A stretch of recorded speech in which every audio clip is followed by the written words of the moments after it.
Welcome back to Upfront. Despite several election investigations, audits, and reviews in Wisconsin, a majority of voters have confidence in elections.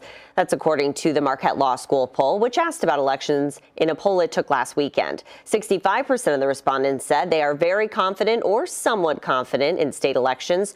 31% said they are not too confident or not at all confident in elections. We're talking more now about the future of elections in our state with Barry Burden, a professor of political science at UW-Madison and the founding director of the Elections Research Center. So thank you for being with us today. What do you think about that? Did that number from the Marquette poll surprise you?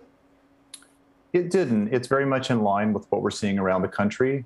Relatively high levels of confidence in the 2020 election, but much higher among Democrats and independents, and still a lot of skepticism among Republicans. And in terms of all these election investigations going on in Wisconsin right now, does that have an impact on voter confidence? What are you seeing?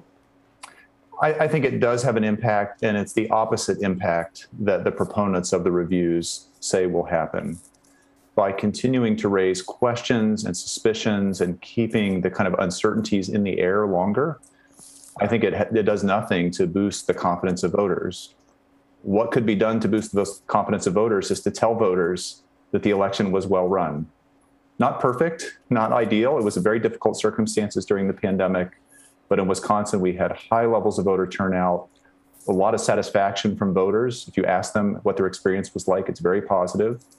I released a report this summer that was based on a survey of the clerks around the state who actually administer the elections. They had lots of positive things to say, really no significant concerns about fraud or failure to follow the law or the other things that are being investigated. So unfortunately, I think the investigations probably continue to keep levels of confidence and trust lower among Republican voters in particular.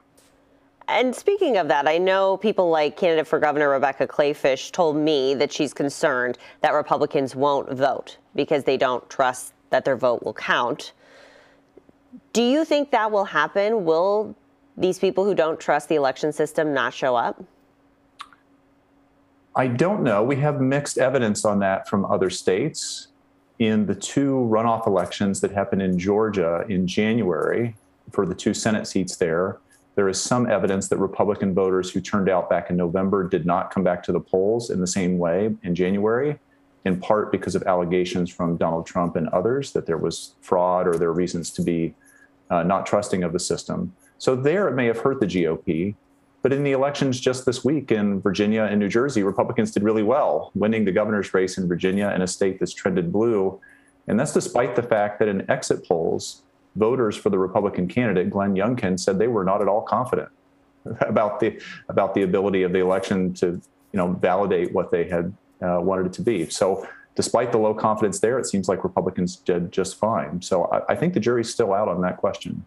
We just talked with Attorney General Josh Kaul about the Racine County Sheriff wanting to charge election commissioners. But of course, the Attorney General, he's a Democrat. He has a political stake in this, too. So I want to ask you, someone who instead is an expert in elections, a professor, do you think what the commissioners did was illegal by not sending special voting deputies into nursing homes? I don't know. I can't say. Not having a legal background or, being a judge, I can't determine what was legal and not legal.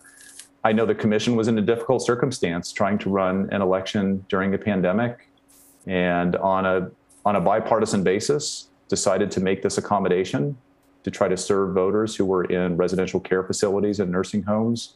I don't know whether that meets the letter of the law or not, but I know it was done with good intentions and on a bipartisan basis. Does the Wisconsin Election Commission survive this, you think? I don't know.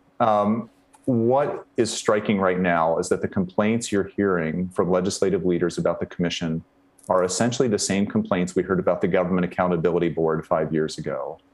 That was a nonpartisan commission made up of former judges. There were allegations that the staff were biased, that they were not following the law, that the commissioners were not treating the parties fairly. And so Republicans disbanded it and replaced it with this bipartisan commission. Now we are also hearing calls to remove the director, maybe to disband it, to replace the commissioners. So it's not clear what structure would satisfy legislative leaders at this point. What's another option?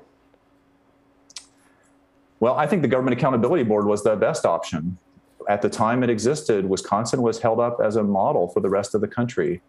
In most states, elections are run by a partisan elected Secretary of State who obviously has a conflict of interest. Sometimes they're Republicans, sometimes they're Democrats, and yet they're overseeing the election, including votes for themselves. And the Government Accountability Board avoided all of that by having former judges with no partisan ties serve on the commission. Their votes, when they had to make decisions, rarely broke down in a way that was predictable along any party lines. And instead, the legislative leaders decided to disband it and create this bipartisan system. But even today, they've become dissatisfied with that. So it's unclear where you go. I think reforms are going backwards, not forward. Okay. Well, Professor Barry Burden, we appreciate your expertise on this. Thank you. Thanks for having me. Next, why conservatives are getting behind local school board recall races.